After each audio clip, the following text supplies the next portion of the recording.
Who are you asking? Who is in the car with you?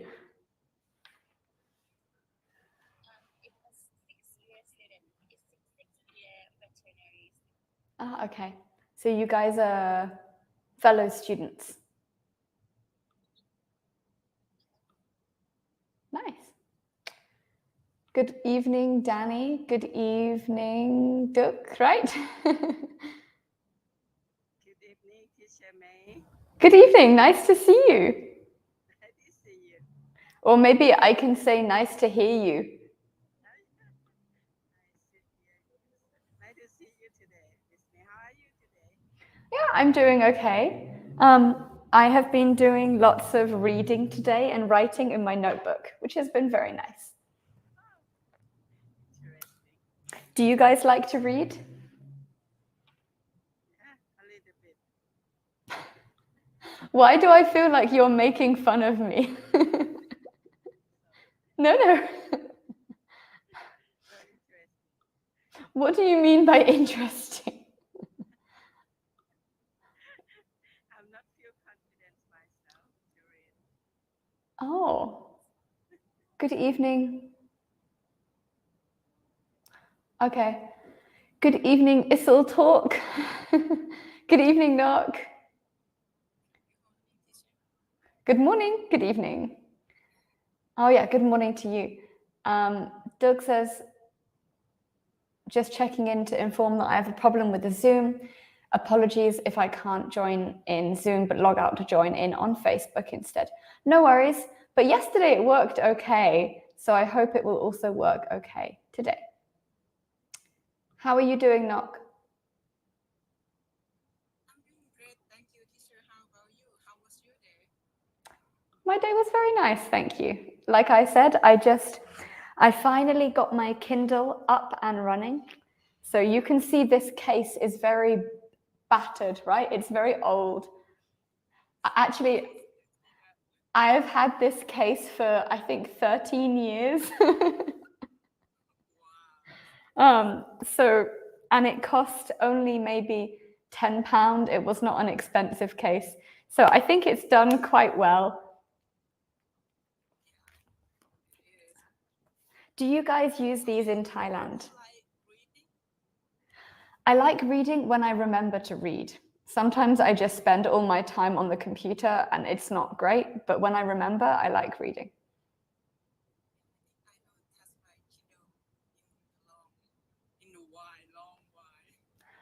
What's stopping you? Like a physical book? Yeah. Oh, okay. So which do you prefer? Do you prefer reading on physical books or on something like a Kindle? I prefer Why? actually right now I'm into audiobooks instead of reading. I buy a book, but I also buy audiobooks. So you buy like both audiobooks and the book of the same book? Yeah. And after I listen like all, and then I come back to start reading and listening the same time. That's how I practice my English.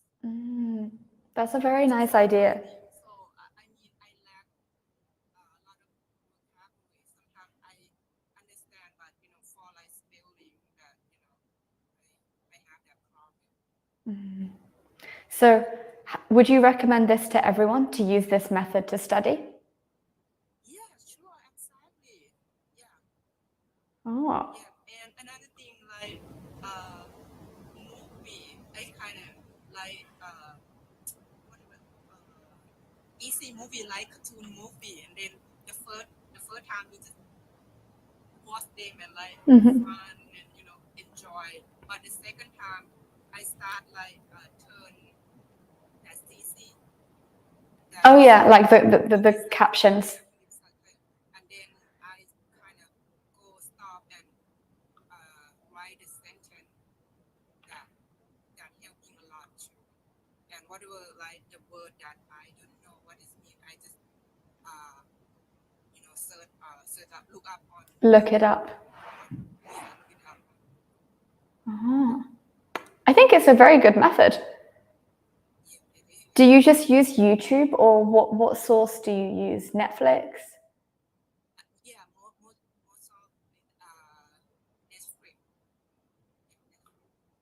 of Netflix. Merlin, I was like more than 5 times. Then I think if you've watched Merlin so many times, maybe you know some very strange vocabulary in English. Like in America, we don't do like these we use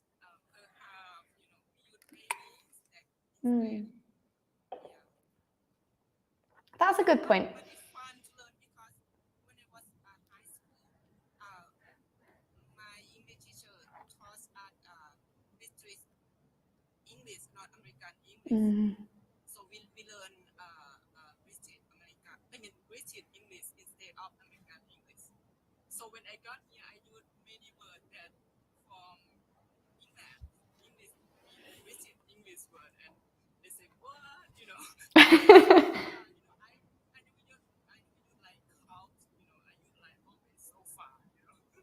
As you should. Sofa is the correct word.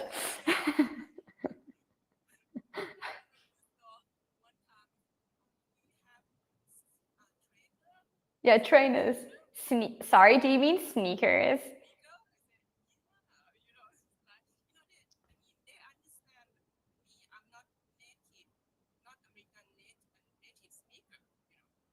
I learned, Sure. I studied with you. You always say the time like 10, half past 8 or quarter past. That's here is very rare to hear, but still hear like from the old general. But I was wondering if in UK they use this one is like normal. I think so. You mean the alternative is like 8:15, like that? Yeah, in USA we use 8:15, but I heard say 8:15, 8:30. Yeah, I heard my father-in-law is always use this system. He never say 8:15. He always say for the past 9, half to 10. Sorry, Duck is just trying to get back into Zoom. Sorry. Here you go. You can come back in. I think I would mostly say 1/4 past, 1/2 past. But it depends. If I'm speaking about a very specific time, then maybe I will use this like a more American way. For example, if I say like 8:37, right? I will not say, I don't know, 2:09, because it's a little bit confusing. Because when you say that, it reminds me when I was in high school, like I told you, we learned British English way, not American way. Are there any other differences that you've noticed between British English and American English? Like not vocabulary, but anything like you said perhaps and maybe. That's interesting for me. I didn't know that they don't say perhaps in America. That's kind of interesting to me. I don't know. I kind of like a British accent, I don't know. I live in America, but I love British accent, But for me, like spelling is somebody spelling that like mom Right. You can use MU again.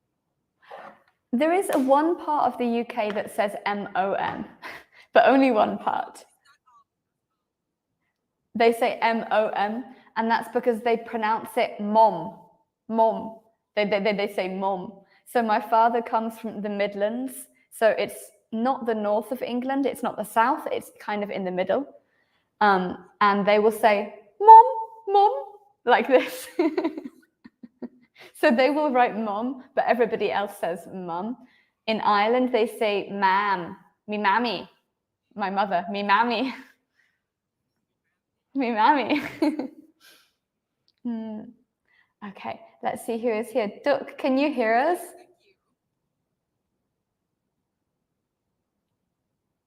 Duck, can you hear us this time? Is your Zoom working now?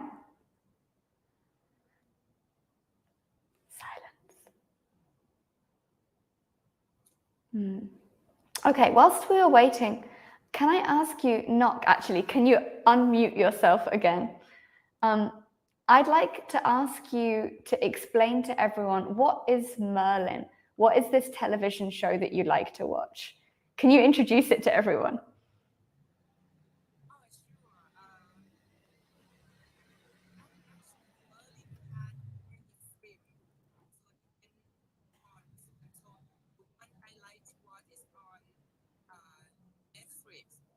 Right now, I think there's no longer in Netflix. I just checked last week. Oh. The one I watched is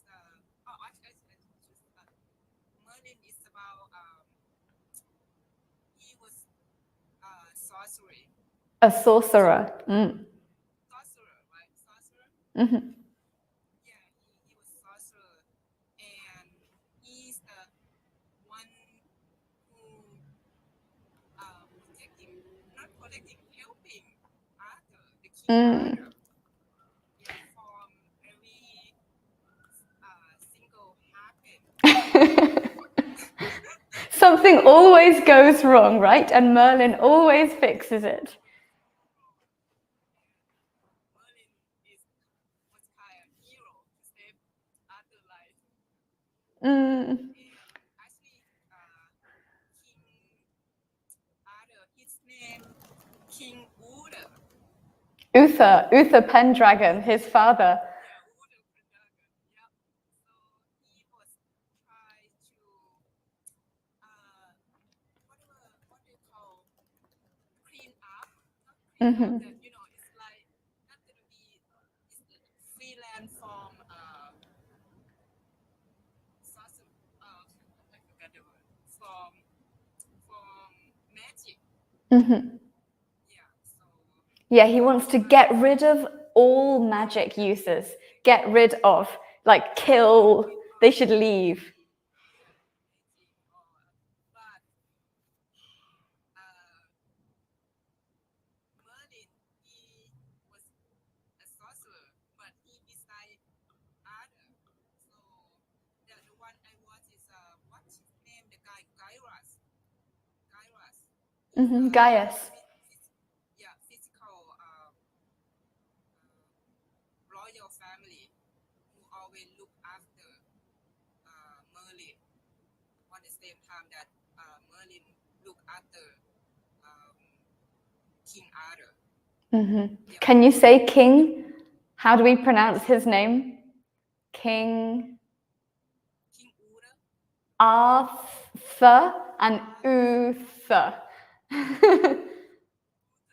Uther is the father. Arthur is the son. It's a little confusing.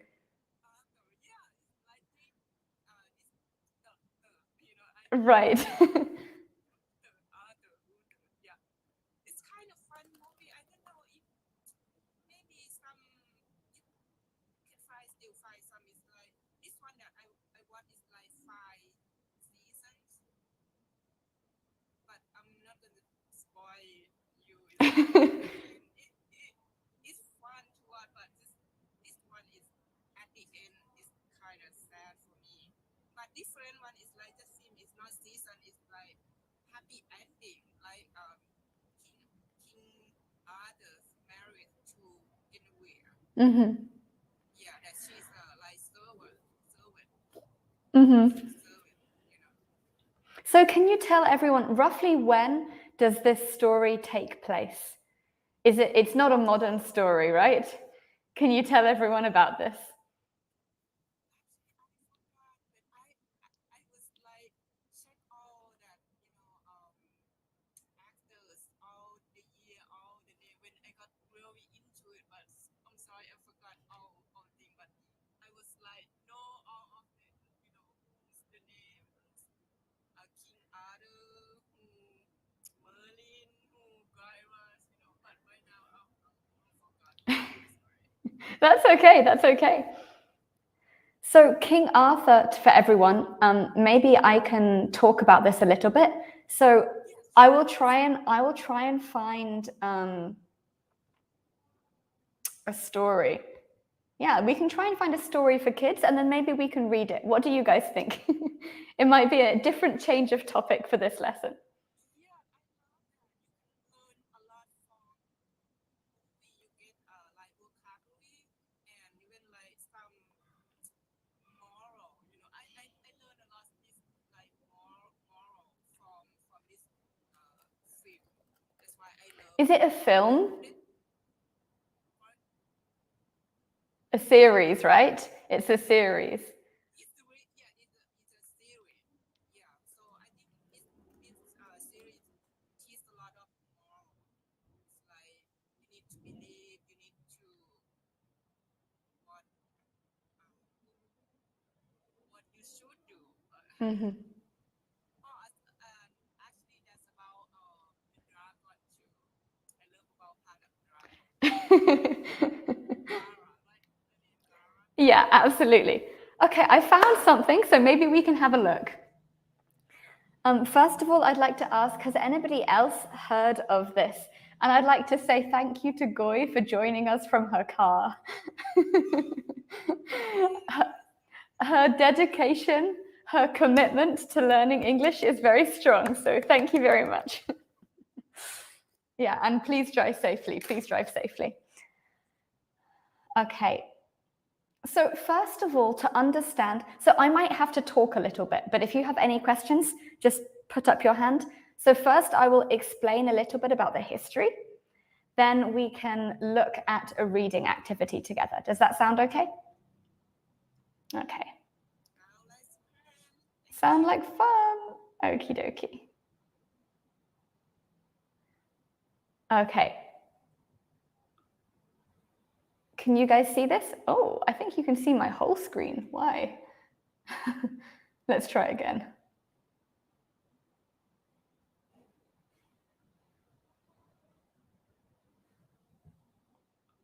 Okay. Can you guys see this now?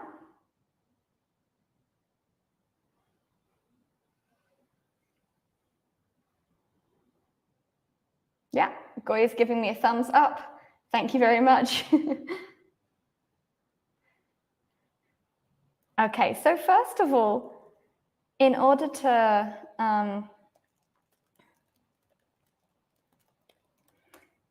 understand this story a little bit, we have to talk about the history behind it.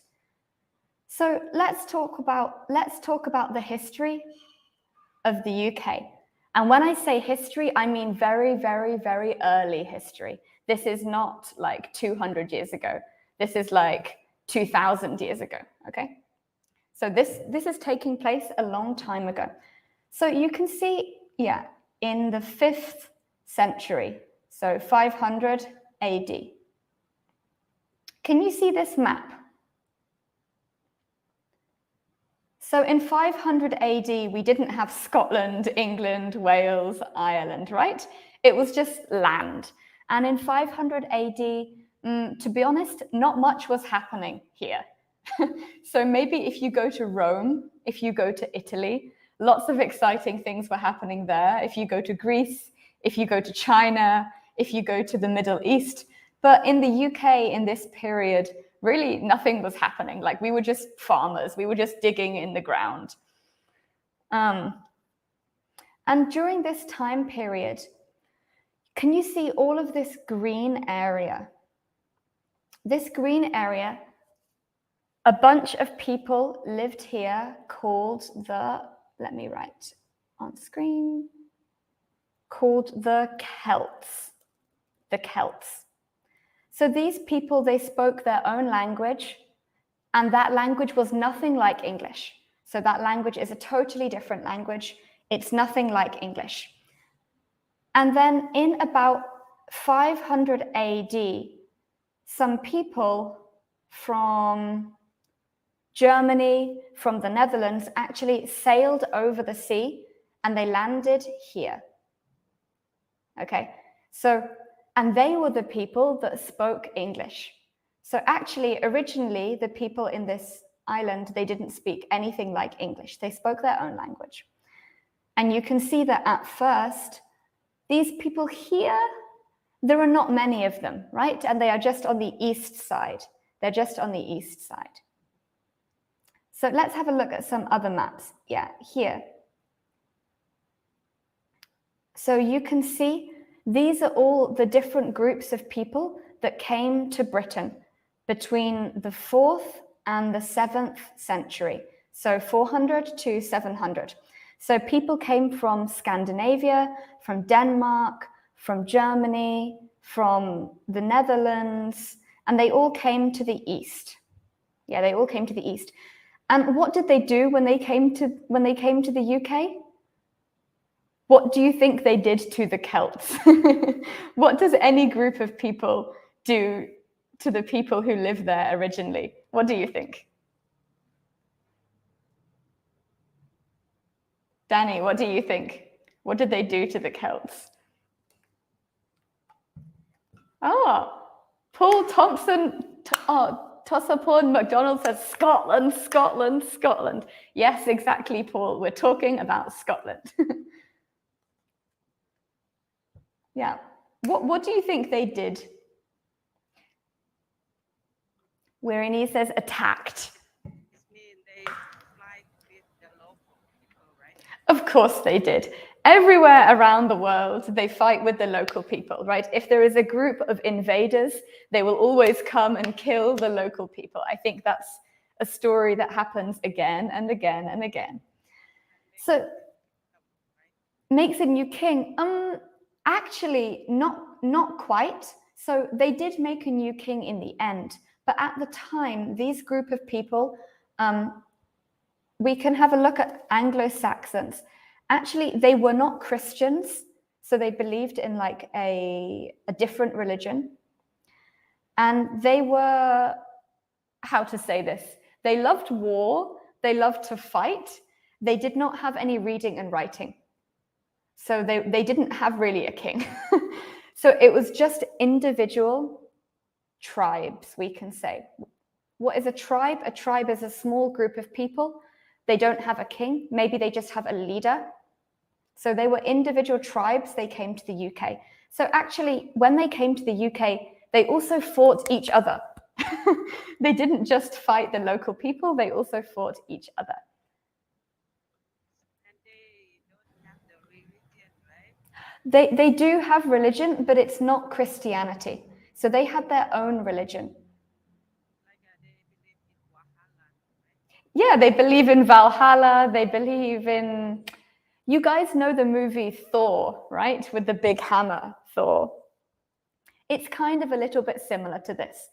So these people, everybody from Germany and Scandinavia, they kind of believe in similar things because in the past they were one group. So their language was very similar, their culture is similar, their faces, like they look very similar. They all have the same kind of skin color. They're one group of people historically. Yes, they are a tribe, many, many different tribes. So they came, and what did they do? They murdered the Celts. Who were the Celts? You can see this group of people. So what can we see here? Okay, it's mean the leader of the group, right? The leader of the group? I mean everybody. So they kept pushing further west, west, west, west, west, and they kept fighting with this group of people. And this group of people, they also had many tribes. They didn't have one king. So, and they also spoke many languages, but they were more similar to each other. So their languages were kind of similar, and many of them had red hair. Many of them, they liked to paint their faces with blue paint. So, and sometimes when they went into battle, they would wear nothing. They would be naked when they go into battle. So when they fought people, maybe they would be naked, or they would be painted in blue paint. So kind of a bit scary, like this. Yeah. But the Celts, actually in Wales, they did have a king. So when the Anglo-Saxons came, the Celts actually, they had more organization. They had like better farms. They had a lot of things that were better. So the Anglo-Saxons, they wanted that stuff, right? So they pushed them back. And where does this come in? Well, because King Arthur, who we're going to talk about today, he was one of the Celts. He was not one of the English-speaking people. So a lot of people, when they think of King Arthur, because he's a very famous figure in British history, but many people think that he was English, but he was not English. He was from this group of people. So he was from somewhere near Wales. Yeah, he was from somewhere near Wales, right? So these were all the Celtic kingdoms. You can see before the English came, there were so many different kingdoms. And where did King Arthur come from? Somewhere like here. I'm not sure exactly, we don't know, but somewhere kind of here. So in what is now modern day Wales. Yeah, and you can see again in Scotland, there are also many tribes. Okay, now that you know this, let's have a read about, first of all, what Arthurian legend is. Who can explain, what is a legend? What is a legend? Area, right? The area for Not quite.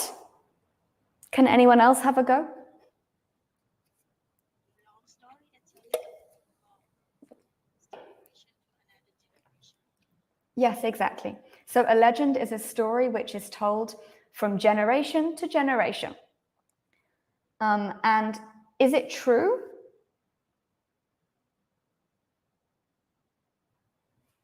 It has something true. Yeah, right. So everyone, okay, let's zoom in. So we have two key words here. We have legend and myth. Does anybody know what the difference between these is? What? This is not the true story. Yeah, myth is definitely not true. And legend, maybe there are some things that are true, but many things that are not true. So if you think of a very famous person in history, if people are very scared of them, or they will tell stories about them, right? And so over time, these will become less and less true. So it's like a legend. Usually we talk about legends when we talk about people. So you could say a legend of Julius Caesar. Now, of course, Julius Caesar was a real person, right? But maybe this thing didn't happen in exactly that way. Oh, okay. We have some questions from Facebook. Let me just quickly look. Someone says the Vikings brought Carlsberg to the UK. Yes, Paul, I think you know quite a lot about this. Yeah. They took over my great-grandfather's hometown, York. Yes, York was taken over by the Vikings. But let's not confuse everyone. The Vikings were another group of people. And at the moment, they are not relevant. Now, Ramon says, that's why Wales, Ireland, Scottish, etc. are different from the UK. Yes, that's one reason. Because previously in Wales, in Ireland, in Scotland, you have people that are descended from the Celts. and they spoke different languages to English. And they had different art, right? Different stories. Their music was different. If you guys, do you know Brave? Have you seen Brave, the film Brave? With, I think maybe you've seen it. Yeah, it's an animation. This one, not Braveheart. This one. It's funny that some of my friends says that the character is seem like me. Oh, really? Yeah, with the red curly hair. Oh, maybe. But this story is about Scotland, right? So these people, they are Celtic people. Celtic means they are the Celts. Yeah, Celtic means they are the Celts. The Celts is this group of people in Scotland, Ireland, and Wales. Where is my document? Yeah. So we can call this Celtic people. Celtic is the adjective. Celtic languages, Celtic art, and so on. So I think maybe I told, oh, good evening, everyone. Good evening, Napasa. England never beat Scotland. It's true, they never beat Scotland. So I think I told some of you guys, Paul says, freedom. I thought it was spelled Celtic for the Celtics. If you say Celtic, actually this is a football team. But if you say Celtic, this is the culture. So that's why maybe you guys know, maybe I said, but my family actually speaks a Celtic language. So these languages, the languages that were here before English, they still exist. So I will give you guys a very quick example. How I can say, what's your name? Okay, what's your name is, how can I, yeah. J and Tenem Ahajav. J and Tenem Ahajav.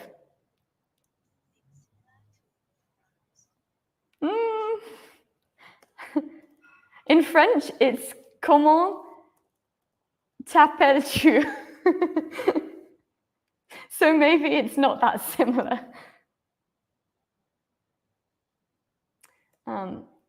Yeah, J and Tenem Ahajav. So you guys can hear that it's not really like English, right? It's quite different.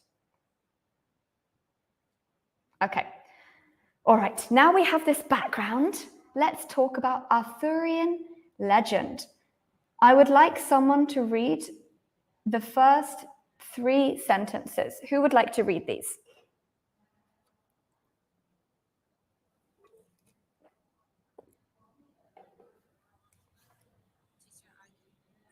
Please. I will make it bigger for you. All right, thank you. The Arthurian legends is a group of stories about Arthur, a legendary king in ancient Britain. In ancient times, the stories were told aloud. Later, in the Middle Ages, authors in Britain and France began to write it down. Good. So a legendary king, that means he is a king of legend, right? He is a legendary king in ancient Britain. The stories were told aloud. What does this mean?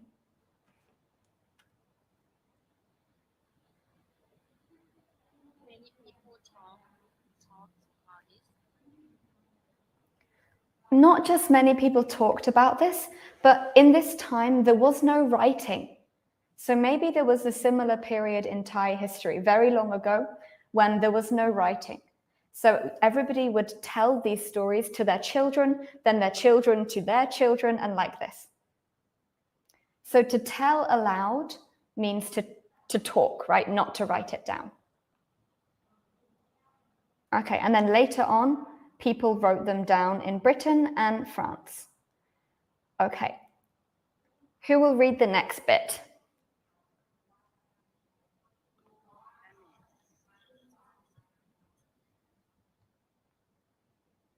There are many different versions of the story that make up the Arthurian legend. Still, they usually revolve around the main character, King Arthur, Guinevere. Queen Elway, and the Knight of the Round Table. Very good. So one of the reasons we call this is a whole group of legend is because there are so many different stories, but many of the stories, they have the same characters in them. So we have King Arthur, we have Queen Guinevere. Actually, these are the English names. The Celtic names are different. The Welsh names are much harder to pronounce, but today I am showing you the English names because they are easy. And the Knights of the Round Table. Who is a knight? What is a knight? The soldier, right? Yeah, a knight is a soldier. I think if I show you guys a picture, you will probably know what it is.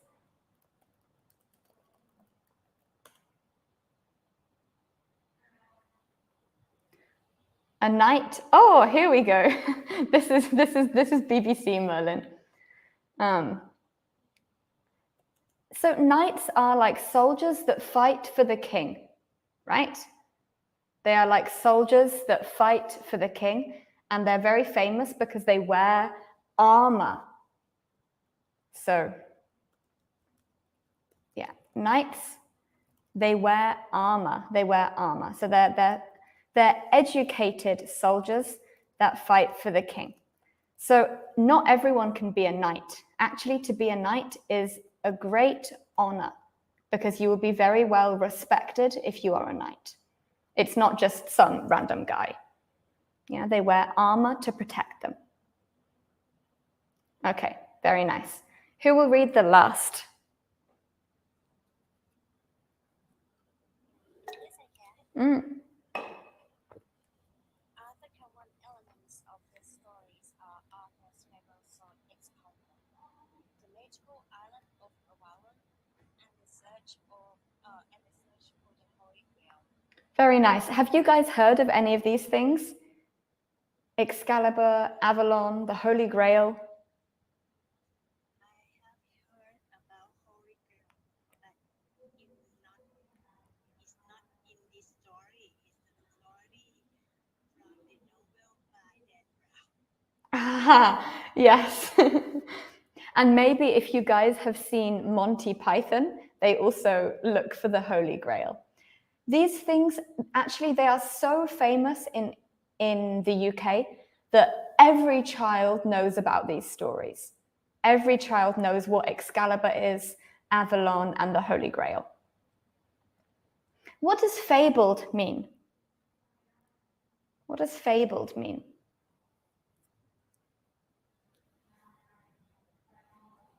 Arthur's fabled sword Excalibur.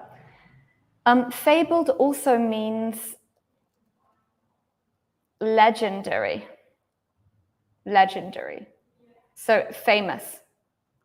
A fable means like a fairy tale or a legend.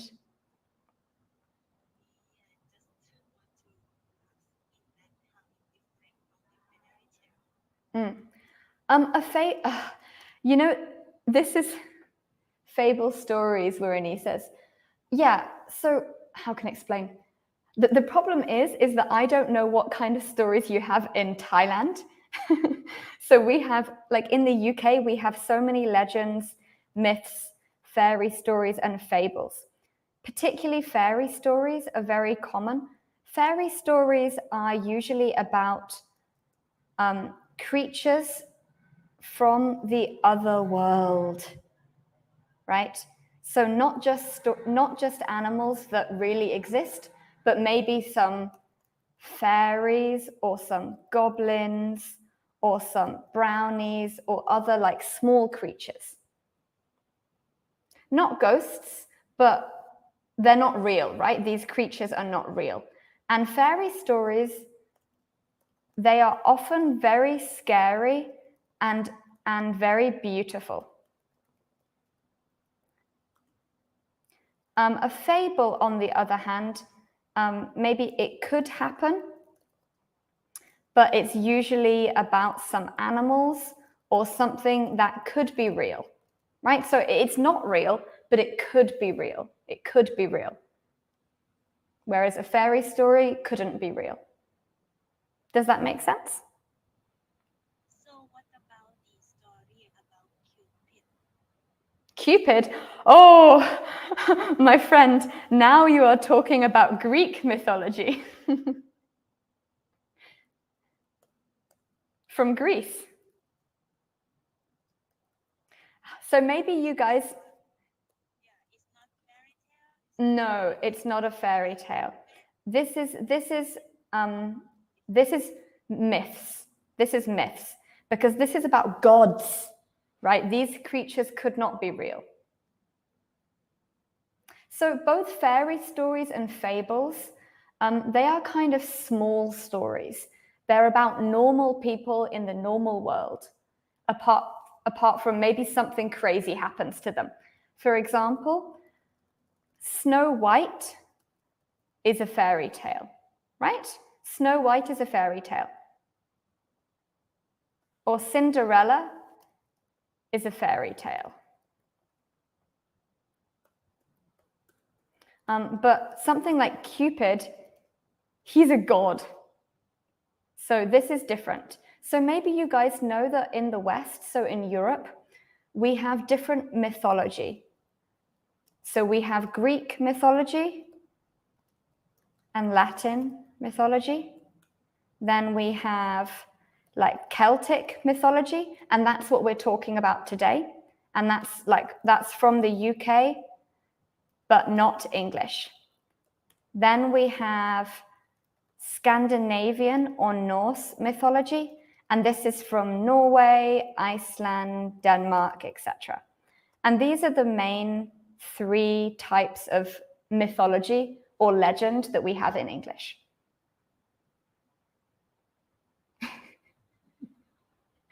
A little bit, yeah. The rabbit and the turtle, someone says on Facebook. Yes, something like the rabbit and the turtle is a fable. It's a fable because it's about animals, and usually it has some kind of message, some moral message to children, like you should do this. That's a fable. Exactly, Aesop's fables. Yeah, Aesop's fables. But usually fairy stories, they are not written by one person. They come from the whole people, right? A parent will tell the child will tell another child, like this. They will be passed down through generations. Okay, does anyone have any questions before we look back at the text again?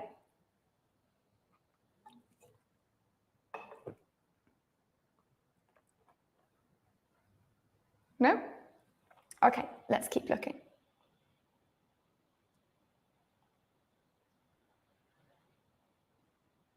Okay, first of all, let's look at a few of the stories, okay?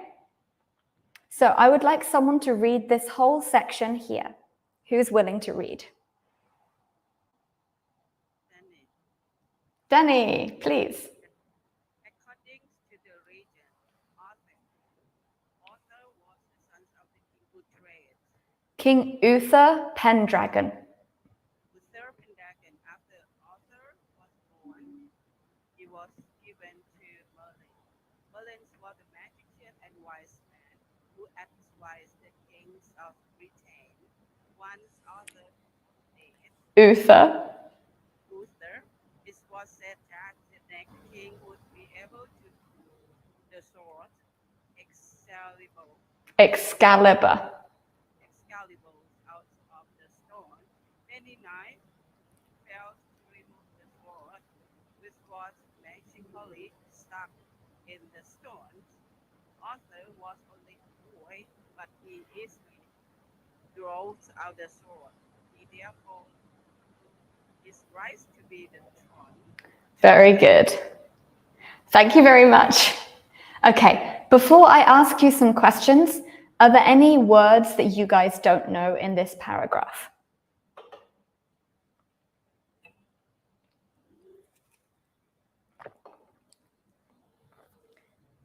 What does this last sentence mean? He proved his right to the throne. His right to be the king, right? Yeah, exactly. He proved that he can be the king. He proved that he can be the king. Okay, so let me ask you now. The story of Excalibur. So who is Uther Pendragon? Who is Uther Pendragon? Yeah, King Arthur's dad. Okay, and who is Merlin? It's a little different to the BBC show. In the BBC show, Merlin is also a young boy, but in every other show, Merlin is what?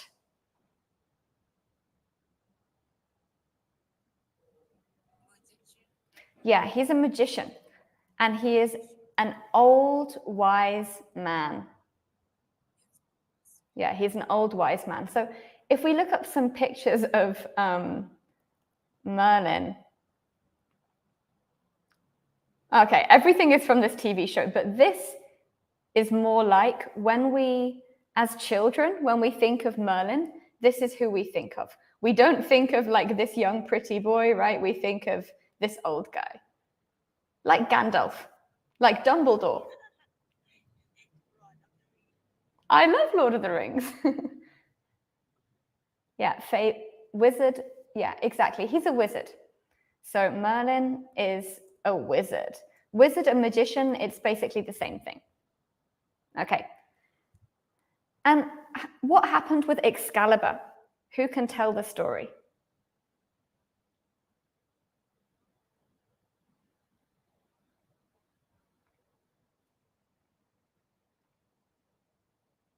Would you like to see again? Let me try. Teacher. Okay. Yes. So after Luther passed away, so the next king is gonna be who could pull that sword of Excalibur. Mm-hmm. So all the knights they couldn't pull the sword of Excalibur. Out of the stone. Yeah, where is the sword? Yeah, the sword is in a stone. Yeah. Only one that he who could pull out the sword from stone is King Arthur. Mm-hmm. Exactly. Right, so this is Excalibur.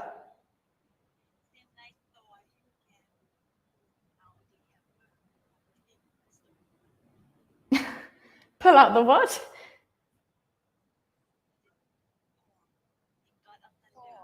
Oh, Thor. It's a similar idea. For Thor, it's the hammer. It's a hammer, right? And the hammer is so heavy that only he can lift it. Yeah, only he can lift it. So this is Excalibur. So yeah, also Captain America. But you know, this is not mythology. This is just Disney. This is just Marvel. Although if you are interested in the legend of Thor, I recommend you guys to read about Scandinavian mythology, because there are many, many stories about Thor and who? Many stories about Thor, Odin, and Loki. Me too. What a coincidence. But in the original, actually Loki and Odin are brothers. Yeah, and they are not real brothers. They are what is called blood brothers. That means they say, okay, we will be brothers. We will fight for each other. But they are not real brothers. Yeah, Odin and Loki. And you know, in the real story, I know. The story in Marvel is very, very different. But the character of Thor and the character of Loki is quite similar. So in mythology, Thor is he's a very nice guy, but he's very stupid. He's not very clever. He just has this big, powerful hammer and he likes to smash things. He likes to kill things. And Loki is very clever, and sometimes he's good and sometimes he's bad. Sometimes he helps them, sometimes he causes problems.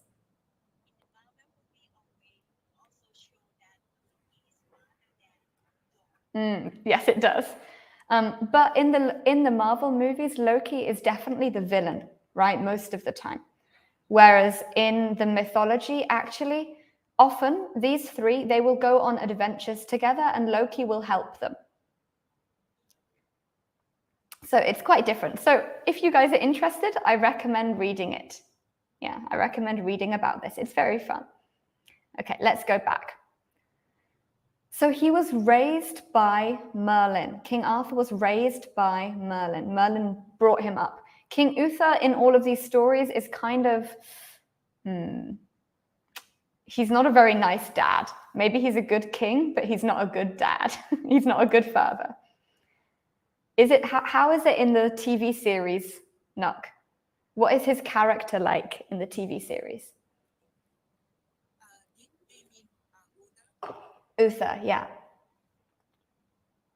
Yes, he's kind of mean. I would say that. Yeah, he's mean, he's strict. Yeah. Yeah. But in the real mythology, so not in the TV series, there is no ban on magic. So actually in this period, anyone can use magic and it's okay. It's just that the TV series changed it a little. Okay. Okay, I got it. Yeah. Different. Totally different, but it's still very fun. It's still a very fun show. So why is this bit important? Once Uther died, it was said. Who said? Who said?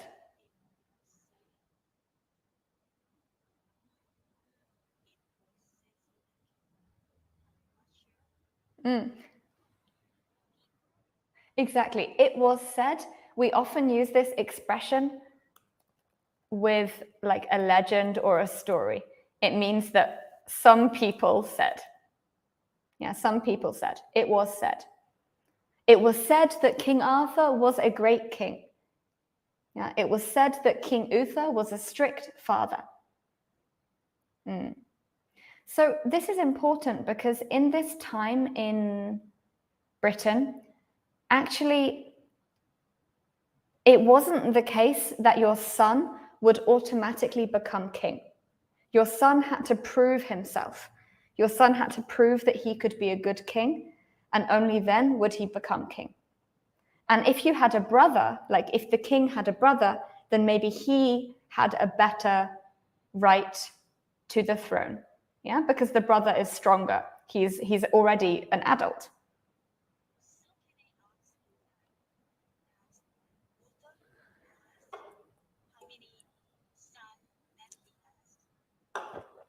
Well, to be honest, I actually don't know. Because the problem with these stories is that everybody tells them in a different way. So in some stories, like when my father told me this story, King Arthur didn't have any brothers. The problem with King Arthur is that there were many other knights that wanted to be king. And at this time in history, like a knight could also maybe become king, or a nobleman, so a rich man could also become king. But maybe some people tell it that he has brothers. I don't know.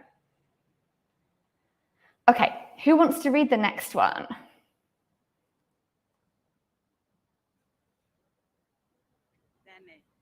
Danny. I like how you say your own name.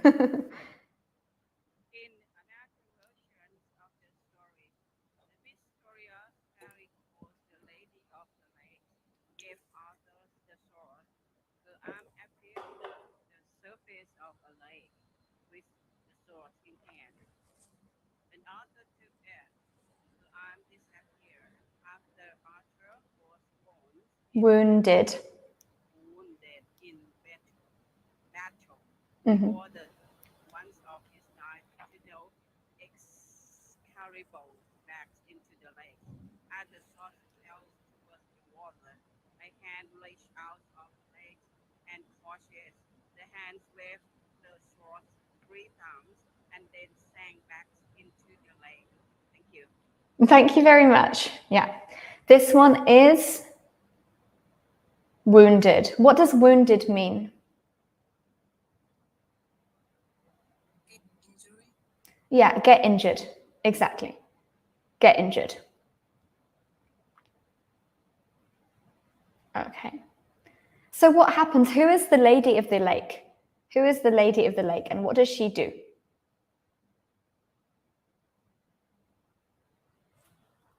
The lady of the lake. Let's have a look at a picture. Here.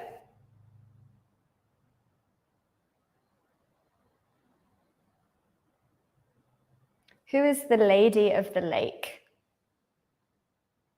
She's the one who kept the sword safe. Yeah, she kept the sword safe in the lake. Yeah, she's maybe she's a fairy or she's a spirit or something like this. She's not a real woman. Is she a mermaid? I don't think she's a mermaid, but maybe she could be. I mean, we didn't see her, right? We didn't see her. We just According to the theory I watched, she's the one who had magic, but she got killed. And actually, Merlin is kind of like according to the theory. I love this series. I'm going to tell you guys an idiom now. So it plays hard and fast with the story. What does this mean? It means it just ignores like many important bits of the story and makes some other bits up. But I like it. It's very creative. It plays hard and fast with the story. You can say something plays hard and fast with the truth. It means it ignores some parts of the truth and then tells lies. It plays hard and fast with the truth.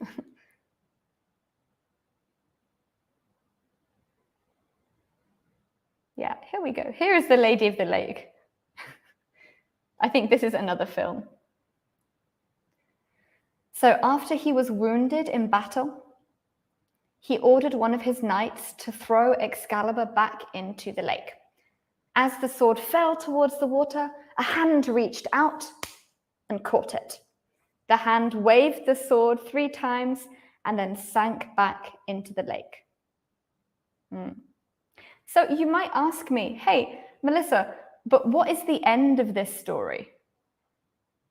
Like what, okay, and what happens next? But that is what these legends are like, right? They're a bit strange. They don't have a beginning, a middle, and an end like a modern story. So, you know, this is it. This is the story. Okay. Let's have a break now. I'm going to leave you guys this on screen so you can see it if you would like to read it. But let's have a break for 10 minutes. Let's come back at 8:10. Is this okay? Would you guys like to keep reading this?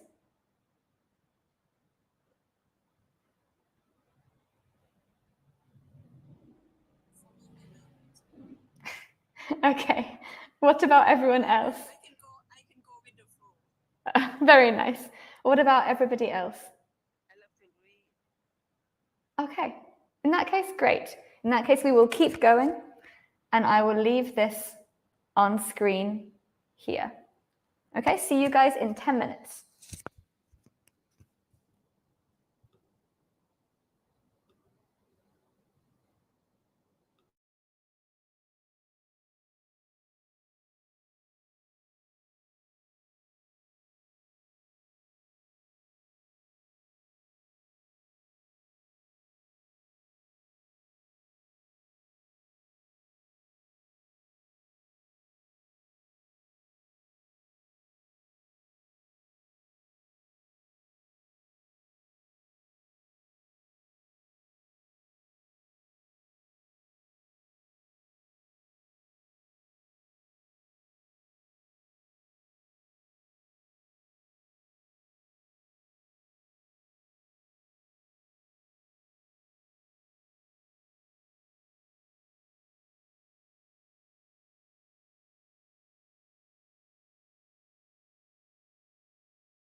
Hello, hello. I am back. Welcome back, everyone.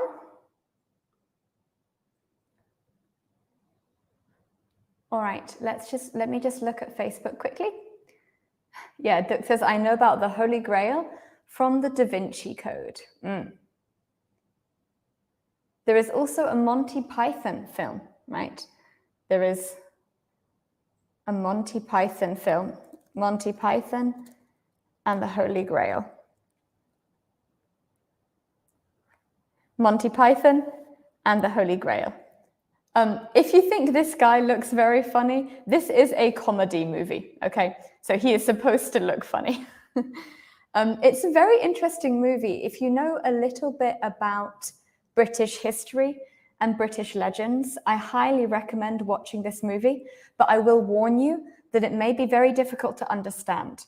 Why? Because they have very traditional British humor, which means they talk extremely fast, and the humor is kind of clever humor, right? So it's about words, or it's about history, it's talking about something that happened in the past, or a piece of literature that everybody knows. It's this kind of humor. So it might be a little bit confusing, but it's an incredible film. This is God. In the movie, this is God. When you talking about the funny actor, I always thinking about Mr. Bean. Mr. Bean is very funny, but he doesn't speak very much, does he? It's not difficult to understand him. This is completely the opposite kind of British humor. So it is, of course, it's a little bit ridiculous.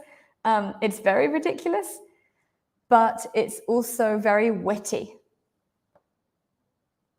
Do you guys, yeah, what is witty? It's very, yeah, sure, witty, like this. Witty means funny in a clever way. So it's not like, ha ha, I punched you in the face, ha ha ha ha. It's not like this kind of funny. Witty is funny that is like an educated sense of humor, maybe that talks about like literature, history, languages, etc. And that's how you can get the joke. And being witty, you can also say, have a quick wit, or have quick wit. This means if someone says something, you can respond very quickly with something funny and clever.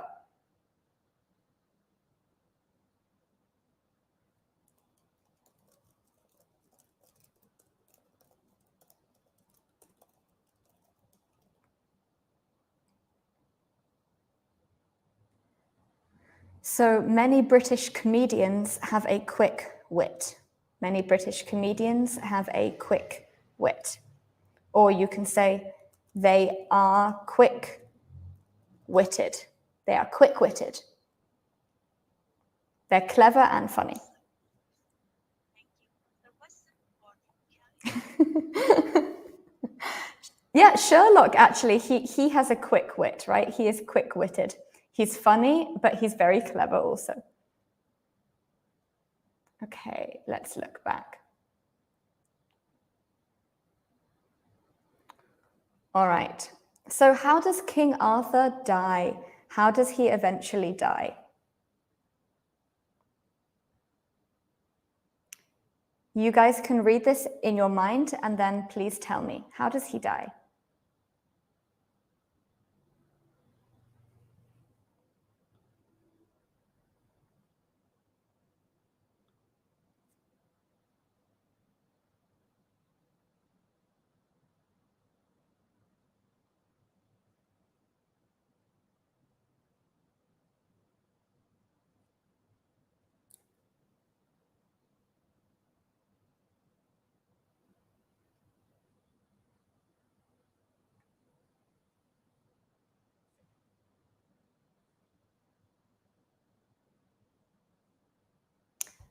Okay.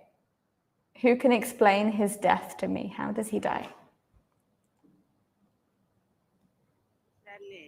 Danny, please. Please. The king has got 19 more, and he got the big wounded. After that, he cannot patient, and after that, he died. It means he was killed in the war. Right? Yeah, he was killed in war. And he was killed by who? He was killed by one of his own knights. So what does it mean, the traitorous knight? The traitorous knight. Yeah, exactly. If you are a traitor, it means you betray your king or you betray your country. So you go against your king, you go against your country. So yeah, maybe a spy who is secretly, like say in World War II, right? Many German people, they actually gave information to the UK. So you could say they were traitors to Germany because they helped the UK. So he rebelled against Arthur. He rebelled. Rebel means, again, it's the same thing. So if you have a king here, or maybe a very important person, you have somebody underneath them who is less important, who thinks, hey, I don't like this guy. This guy needs to die. Yeah, this guy needs to go. So they rebel. That means maybe they get their own army, they get lots of people, and they try and kill the king. So the traitorous knight Mordred rebelled against Arthur. He rebelled against Arthur. He was not happy with Arthur's rule. So let's add some of those words to our document, okay? What words did we have? What new words? To rebel. And people who rebel are called rebels. So the verb is to rebel, and the noun is rebel. Yeah, exactly, different stress. So rebels rebel. Can you guys say this? The rebels rebel.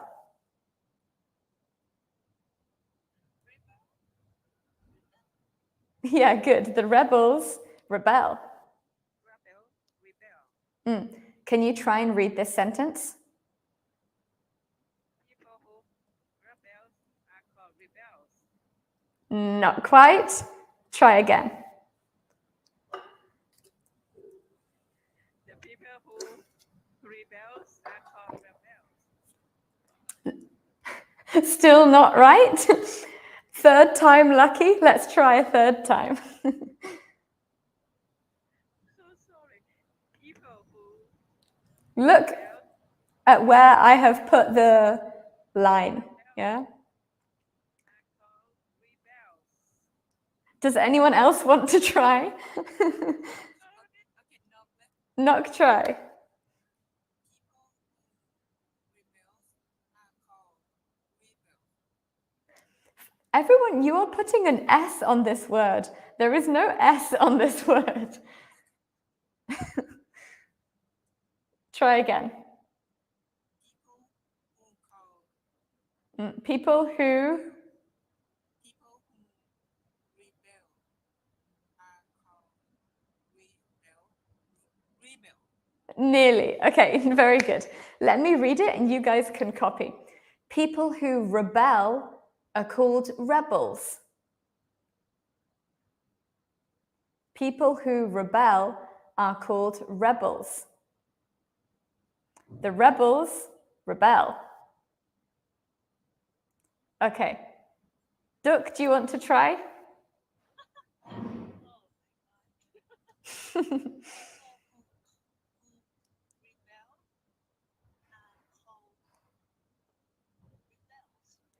Rebels.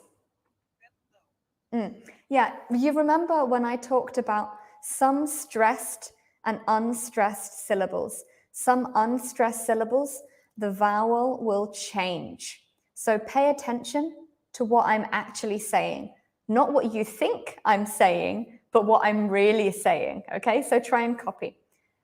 People who rebel are called rebels. Oh, Goy. try? Please. People who rebel are called rebels. Very nice. Yeah, very good. Why is gois good? Because this syllable here is r, rebel. Rebel. And then in this one, it's also a, rebel.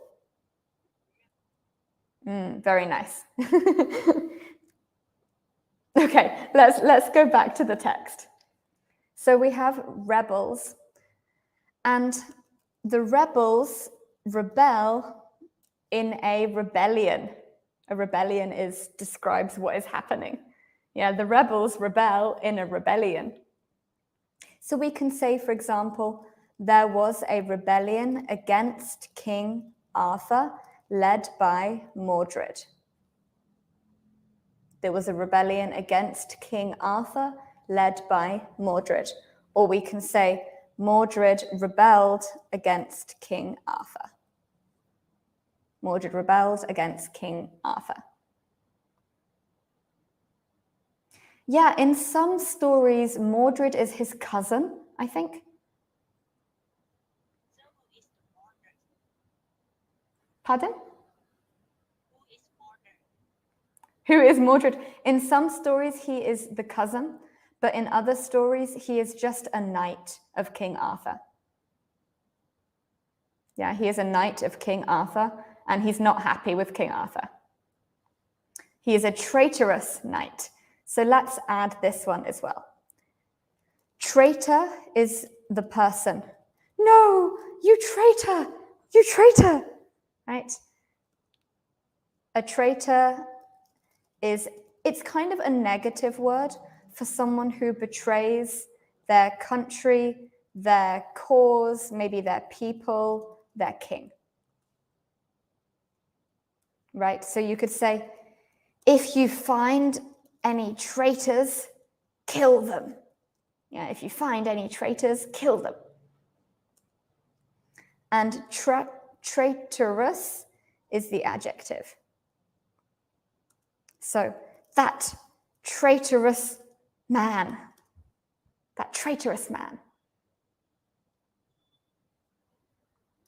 Okay, let's go back.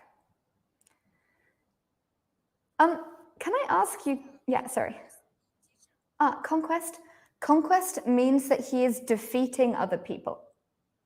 So he is, because remember I told you there are lots of different tribes in this period of history. So he was king, but he was actually only king of a very small area. And yeah, I mean, his was a little bigger, but really compared to the size of England today, it was very small. And so he would go with his knights and he would try and like go to battle with other people to make their kingdom bigger. Yeah. And actually, one of the reasons that Wales loves King Arthur is because he also fought against the English and he beat many of the English, right? So he made them like go away. Mm-hmm.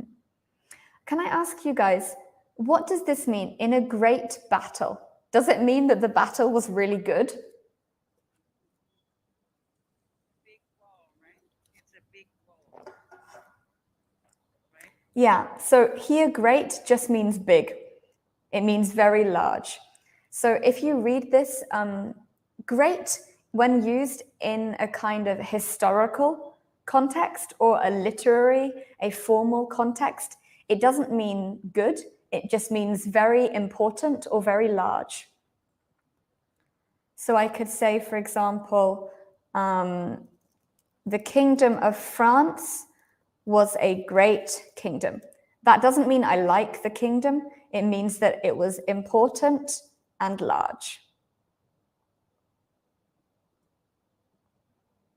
Or I could say, for example, Alexander the Great. Have you guys heard of him? Maybe not. But he is a very famous person in Western history. He had a big empire, and we don't say he was awesome, right? Great means very important. What's the difference between a battle and a war?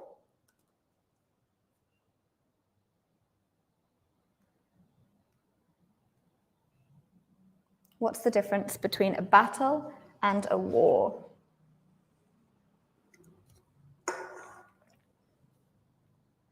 Who knows? If you know, you can put your hand up. The amount of people? I'm not sure. It could be that. Not quite. How about if I say this? A war is made of many battles. A war is made of many battles. Right, so a battle is like a big fight. Yeah, just on one day, or maybe it takes place over 1 month, but it's in one place with like the same armies fighting each other. Whereas a war is very long and maybe takes place in many, many different places. So we can say, we've won the first battle, but the war has only just begun. We've won the first battle, but the war has only just begun. Or we have a common saying in English, win the battle, lose the war, right? Maybe if someone gives up too soon, they win one thing and then they stop. So they win the battle, but they lose the war. So this was not a war, this was just one battle on one day. Okay, let's go back.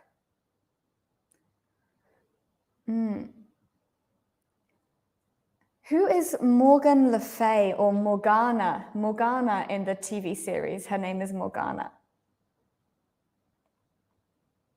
What? She's the stepsister of King Arthur. Arthur. Try. Okay, put your tongue between your teeth. Arthur.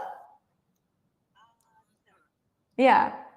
When you stick out your tongue, you should be able to touch your finger. Arthur. Th.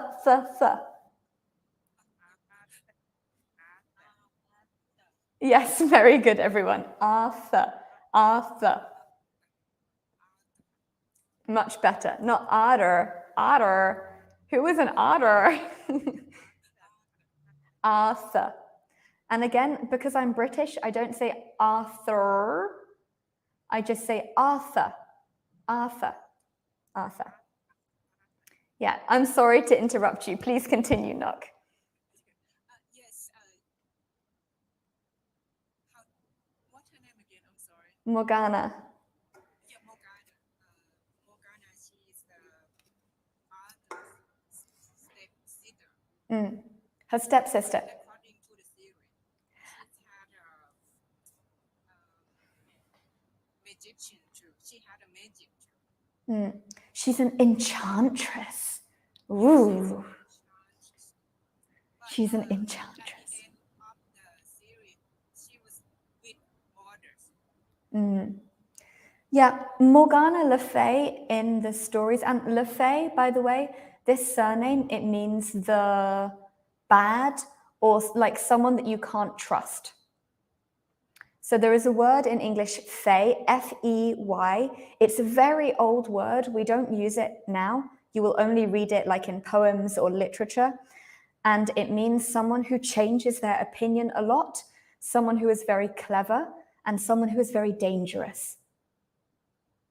So it's quite a good word. So someone like Loki, we can describe as being fey, right? Because he's very clever, but he is constantly changing his opinion, changing his side. So in this story, she's also kind of like a Loki figure, right? Because she has a relationship with this family, and sometimes early on in the story, she's very kind to them and they are kind to her and they are kind of on the same side. But then later, she goes onto the other side. But then here, whose side is she on here in this part of the story?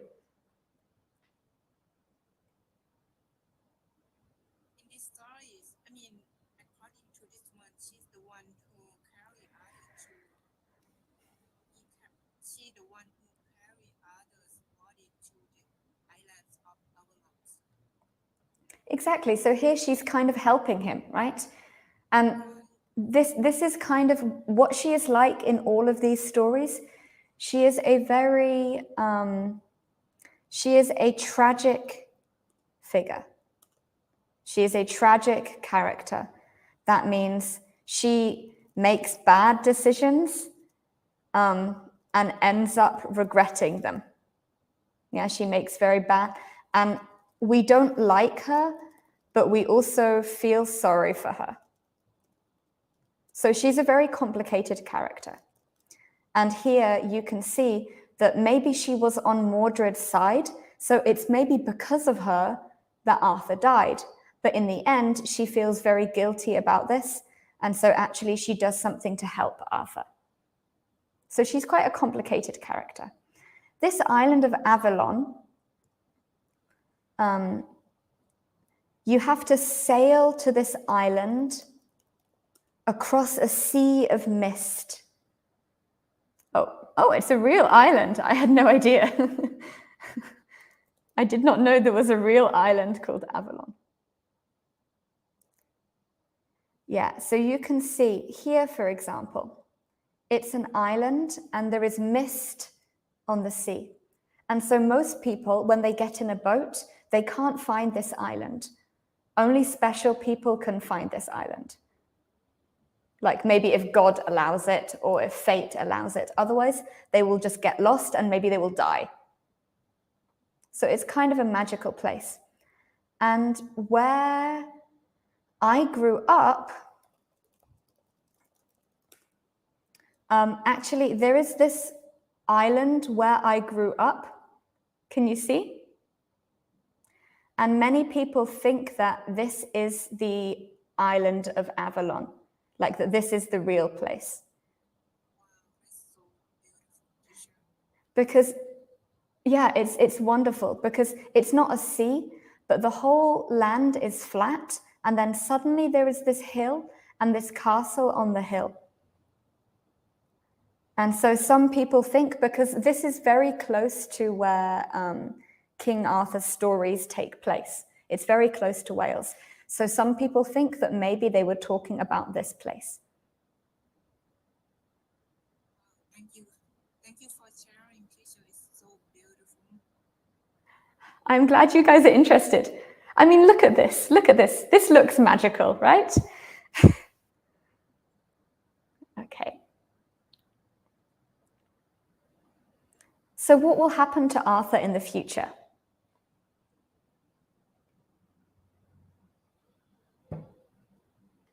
What will happen to Arthur in the future?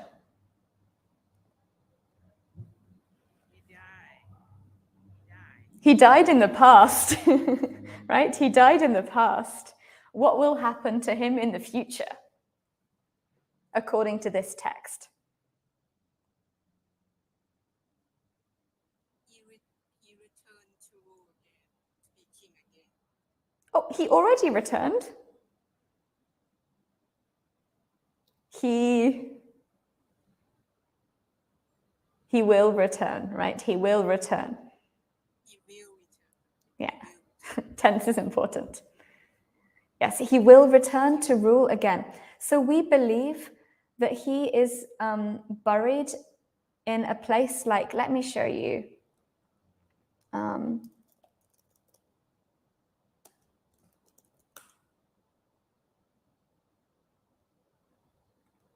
So in where I live, we have many of these things like this. And they are actually thousands of years old.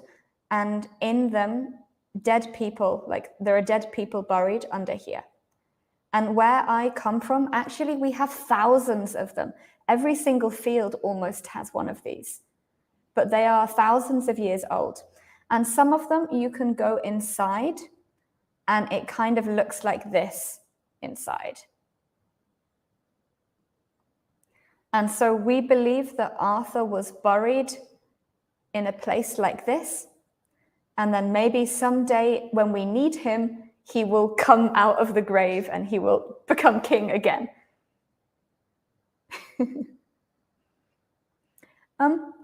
I'd like to ask you guys now, I'm going to stop sharing.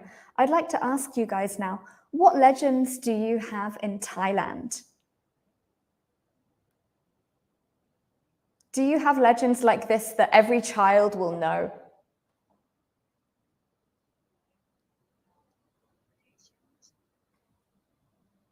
Maybe about the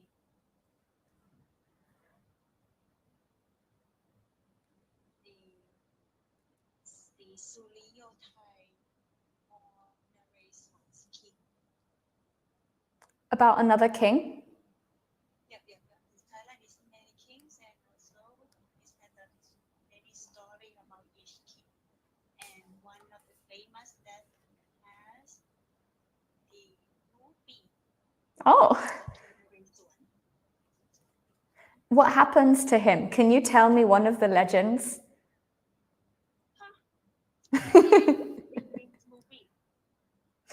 No, I would like you to tell me. Okay, everybody, what I will do, I will give you all, let's say 4 minutes, okay? I would like you to think of one legend in Thailand, and I would like you to try and get ready to tell me about it. So if you want, you can look up whatever words you need to look up in the dictionary, okay? I will give you 4 minutes. Please prepare yourself because I would love to hear about some Thai legends also. Okay? And everybody on Facebook, if you like, you can also do the same. It's very difficult, but I think it's very different from climate change and work. So maybe it will be a little interesting. Bunyada on Facebook says, Miss May has magic like Morgan Le Fay, doesn't she? Because she comes from that beautiful island. Oh, actually, many people in the whole of the UK and even Europe, they come to this island. It's like a holy place for them. So they will come to this island and they will pray and they will do some magic there.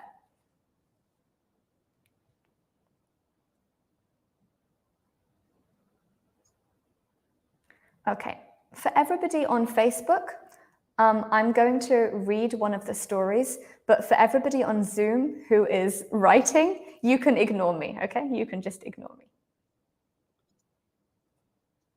Let me share my screen.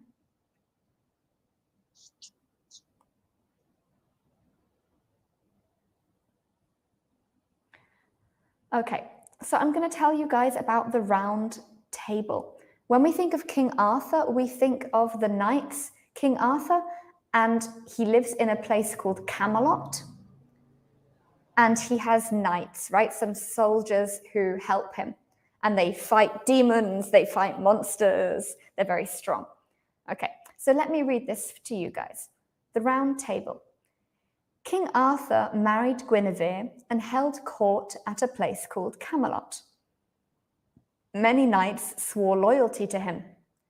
Arthur's knights were known as the Order of the Round Table because they sat around a large round table. No knight could claim to have a better seat than the others, so the knights were seen as equals. The knights went on many adventures. Their adventures often involved heroic battles, tests of chivalry, beautiful ladies, and magical figures. Okay, so we have a few different vocabs here. Again, if you are writing, you can write. You can just ignore me. They held court. What does this mean? This is where to hold court is like you have the king, right? Then you also have all of the other important people, like the noblemen, other rich men. So when they gather together and discuss important things about the kingdom, this is called holding court. Many knights swore loyalty to him. That means they said, I will protect you, and I will listen to you, and only you. I will not fight for anyone else. King Arthur's knights were known as the Order of the Round Table. Why? Well, it's very easy. They sat around a large round table. Why is this? I think maybe like in many Asian cultures, if you sit next to the king, you have a very high position. If you sit very far away from the king, you have a low position, right? So why did they do this? They had a round table so that everybody had the same position, right? Maybe even the king, he was the same as the knights. And that was very different, right? Normally the king will be on a very high throne, but King Arthur sat with his knights. It's one of the reasons he is famous, because he thought it was important for everyone to be equal.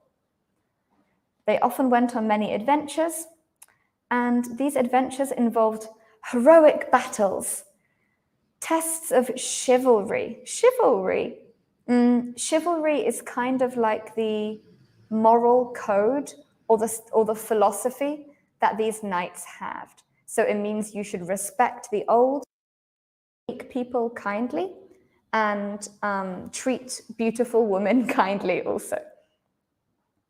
Okay. Are you guys ready?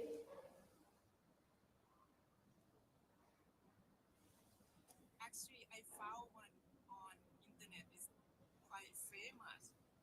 Oh, you mean a film? Yes, about Mena. Okay. Have you heard about this one before? No. Tell me. Actually, it's not that long. I could read it to you. Could you explain it to me in your own words? Maybe that would be better. Back in many years ago, there was a couple named Mark, the guy, and Nat, this lady, is beautiful couple. So when the war happened, Mark, the guy, got called for the war. So at that time, during that time, Nat, she was pregnant. So when he gone, and Nat, she was died during giving a birth, and as well the child died too. So her spirit still like waiting for her husband to return. And so when Mark returned to the house from the war, so she's act like she's still alive, her spirit or whatever, Oh. and with the child. So Mark didn't still see her like a normal person, normal people with like taking care of child, cooking for him. One day he's realized that when Mark came back, so many people around the village told Mark that his wife and child like all gone, all passed away, but he didn't believe that until one day he realized that what is true, because now she was like the house is like 2-story for him. So now is cooking like something for him, and she dropped lamb to the ground floor, and then she stretched out her hand. So Mark saw that, and he realized that all the people tell him was like the truth. So he just ran to the temple. So that the monk is like helping him and like capture the spirits of Nag in the what they call Like a jar? It's a jar. A jar. Yeah, it's like a jar. Yeah, take her in spirit in there, and I think this the story. Some stories say that the royal king, have that jar. Oh. Kept in the temple somewhere. That's a famous story. It's very tragic. It's very beautiful, but it's very tragic. Thank you very much for telling me. I would could you write the name of this story so maybe I can like search for it? Actually, you can like put on Facebook NAK. Oh, okay. Mark and Nak. I think it would come out. I'm not sure. So MAK and NAK. NAK and MAK. Okay. I'm not sure. They have quite similar names. Yeah, right. Wow. And was this spirit like evil? Was she an evil spirit? Was she an evil spirit after she died? She definitely like good spirit. Hmm. But at the end, I think because like she angry that people that try to tell her husband and he ran to the temple, that the part that she became like kind of angry and mad and like that sad part. But she still loved her husband. Everybody, let's give Nock a round of applause. You told that story very, very well. Thank you very much. I think in all cultures we have stories about some tragic couple, right? One of them dies and then something. But that's a very beautiful story. Does anyone else have a story they would like to share with me? And then Danny. Okay, Danny, and then Duc. Okay, Danny. Okay, here we go. We believe in Nag. It's Nag as well, but it's big, like a big snake. We believe in that. The shape is like a dragon, and in Thailand, got the cave. Naka Cave is the one of the many wonder in Thailand. It's described as the snake cave in Thailand. This is from the snake, just like the rocks formation, because it's very unique structure. There are many myths surrounding its story and how the cave came to be. You know, it's very easy for me to tell that you are reading this because suddenly your English becomes like very, very good. This creates significance in South Asian and Southeast Asian. Moreover, that the test involved with the religion significance in the past many years. Nag's cave has become the major magnet for the tourists. Nearest big city the border city on the country border with Laos. That's it. Thank you. Thank you. Let's give him a round of applause. For your very original English speech. Well done. Actually, I've heard of these Naga and Nagi before. I didn't know that you also had them in Thailand. So thank you for sharing that. And are they good spirits? Are they bad spirits? What kind of things do they do to people? Yeah, this is a good spirit. The people always wish to them to give like a good luck for them, like someone love to buy the number, the digit, 2 number, 3 number, the lottery. Okay. The win of that, something like that. Yes. Okay, thank you. Thank you very much. Okay, who else would like to share? Duc, please. I would like to share about the Suriyothai, the legend of the Suriyothai. She is the queen in the Ayutthaya era of Thailand. She's quite the great feminist because at during that time we have we had the war between Thai and Burmese.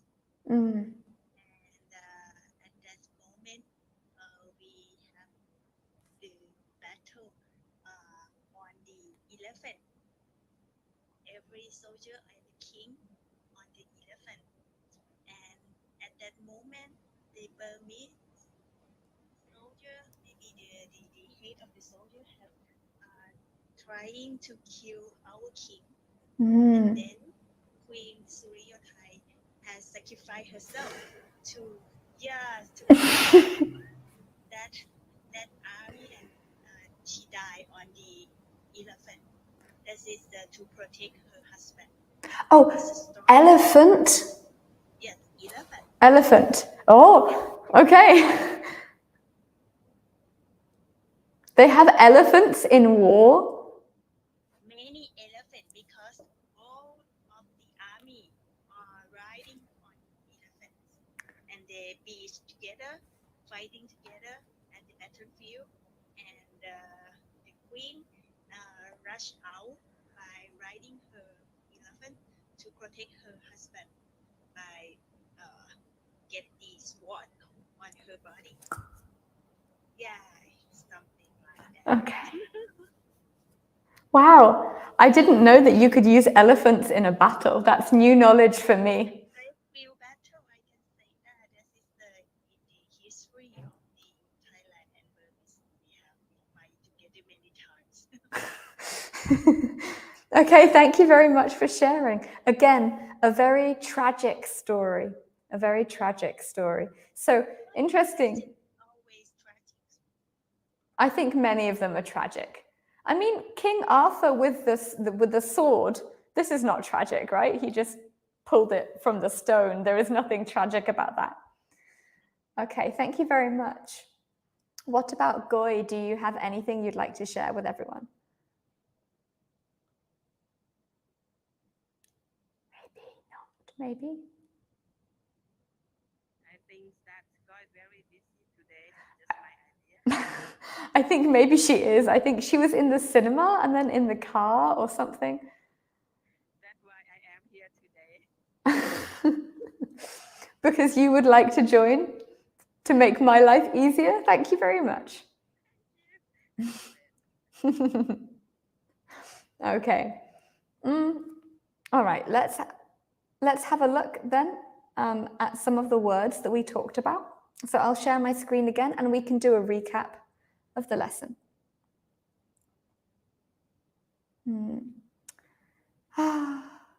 I hope you guys, if you're interested in this kind of thing, you know, we have so many myths and legends in English, so many, because we have legends from all over Europe that we then tell in English. So if you're interested, you can definitely improve your English by reading some myths or some legends, and some of them are very beautiful, just like your Thai myths and legend also.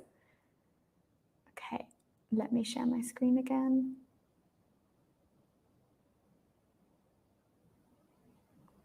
When I was a kid, my father would tell me all of these myths and legend. And at the time, I knew everything. Like, I really knew who is doing what. But since I became an adult, I've forgotten a lot of it, unfortunately.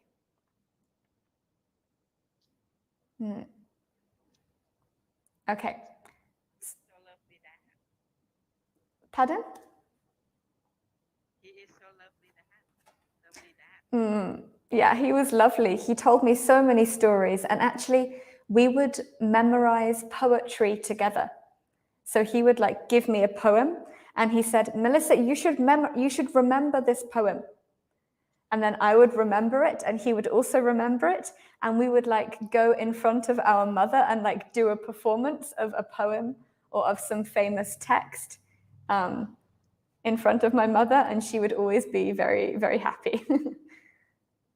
Okay. Thank you for your sharing. Thank you. And thank you, Duc, for telling me about the name of this queen.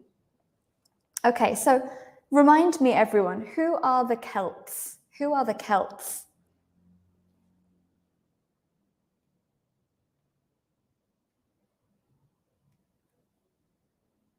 How to spell the cows? How that correct? You mean that? I mean the people, the Celtic people. King Arthur was one of these people. Yeah, the Celts. Who are they? Do you remember? The one who from Denmark, Netherlands, like that. The other way around. The other way around.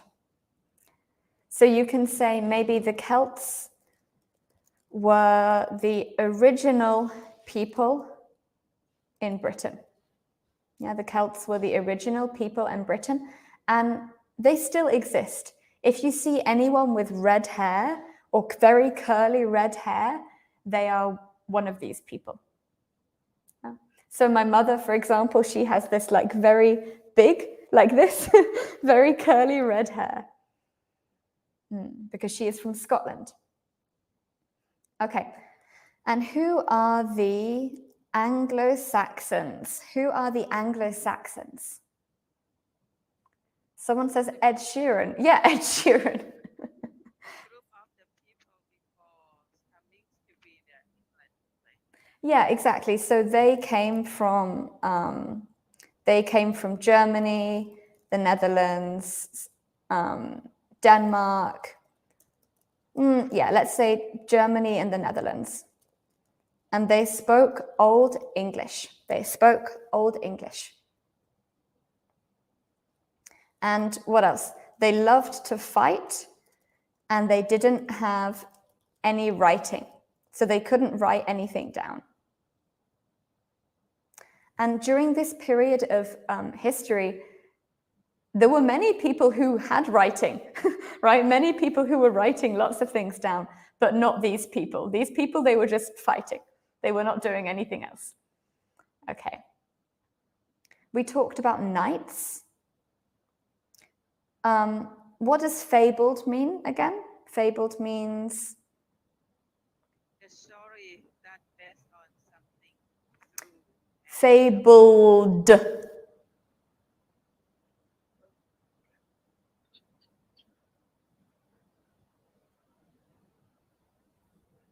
I'm sharing my screen. The answer is here.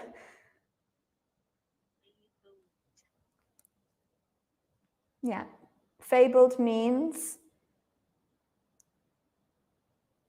legendary and famous.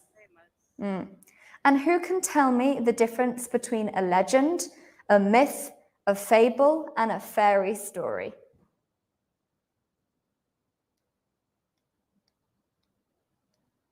No, I'll try it first. Okay, please.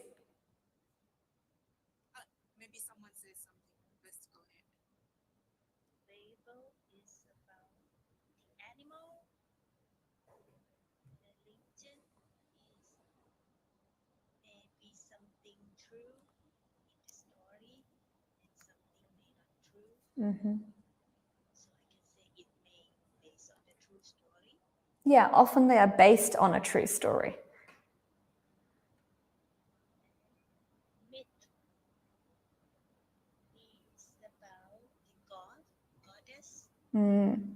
Yeah, myth is like the biggest one, right? Myth is like, how was the world made? How did people come into being? How did humans learn to make fire, right? These are kind of myths, these very big stories. And we talked about fables. They often have a message, right? So you should be kind to your brother or sister, right? They often have some kind of message like this. Fairy stories, on the other hand, are very strange. So sometimes they don't have like a good ending. Sometimes the story just ends because they're very old stories. Okay. All right. Before we stop, do you guys have any more questions for me about any of this topic today? Nothing. Thank you. Yeah, thank you so much for sharing story. Good story. Wonderful story. Thank you for suggesting it. Thank you. I love talking about this kind of thing, so I'm very happy that you guys do also. Yes, I also really happy to share and learn about other story, the fairy tales, like the legend, mythology.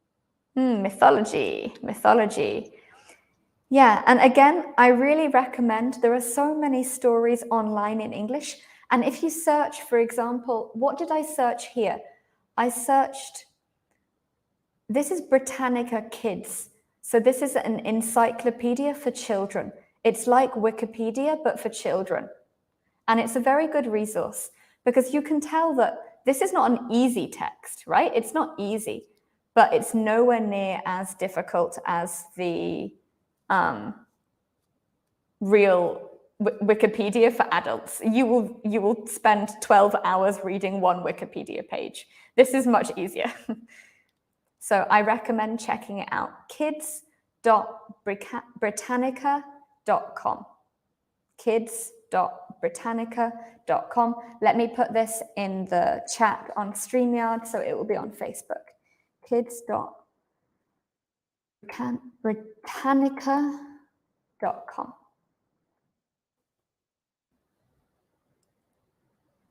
Okay, let's leave it here for today. Thank you very much, everybody. Thank you.